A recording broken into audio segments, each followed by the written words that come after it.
በስመ አብ ወወልድ ወመንፈስ ቅዱስ አሐዱ አምላክ አሜን። በመላው ዓለም የምትገኙ የክርስቶስ ቤተሰቦች ሁላችሁ በኃያሉ በልዑል እግዚአብሔር ፍጹም ሰላምታ ቃል ሰላም እላችኋለሁ። እንደምን ሰነበታችሁ?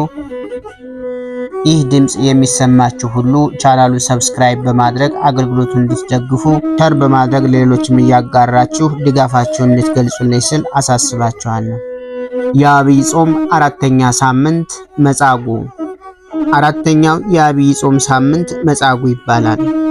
ስያሜው በዮሐንስ ወንጌል ምዕራፍ 5 ከቁጥር 1 ላይ ከሚገኘው ኃይለ ቃል የተወሰደ ነው።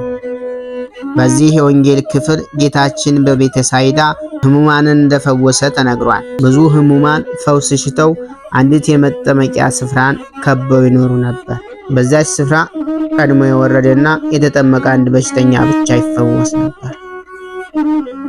ጌታችን በዚህ ስፍራ ተገኝቶ በሽተኞችን ጎብኝቷል።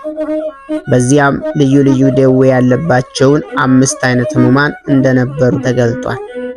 እነዚህም ሰውነታቸው የደረቀ የሰለለና ያበጠ እንደዚሁም እውራንና አንካሳዎች ነበሩ።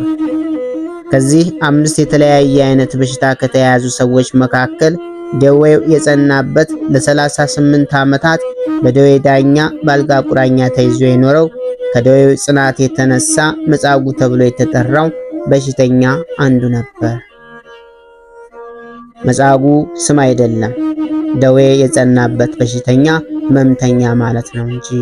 ሰውየው ከበሽታው ጽናት የተነሳ ስሙ ጠፍቶ በበሽታው ሲጠራ የነበረ ነው።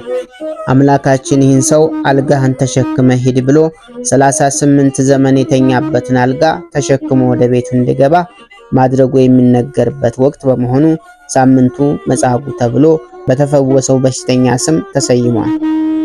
ሙሉ ታሪኩን በዮሐንስ ወንጌል ምዕራፍ 5 ከቁጥር 1 እስከ 17 ይመልከቱት። ዛሬም ቢሆን በሰዎች ላይ ልዩ ልዩ ደዌያት አሉ። የሥጋውን ደዌ ሐኪሞች ያውቁታል። ከዚህ የከፋ ግን የነፍስ ደዌያት እጅግ ብዙዎች ናቸው።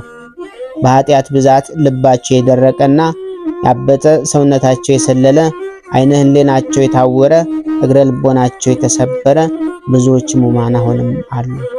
ፈውስን ይሻሉ፣ ድህነትን ይፈልጋሉ። እንደ መጻጉዕ ቦታቸውን ሳይለቁ እግዚአብሔርን በተስፋ ቢጠብቁት አንድ ቀን ይፈወሳሉ። የአብይ ጾም አራተኛ ሳምንት መጻጉዕ።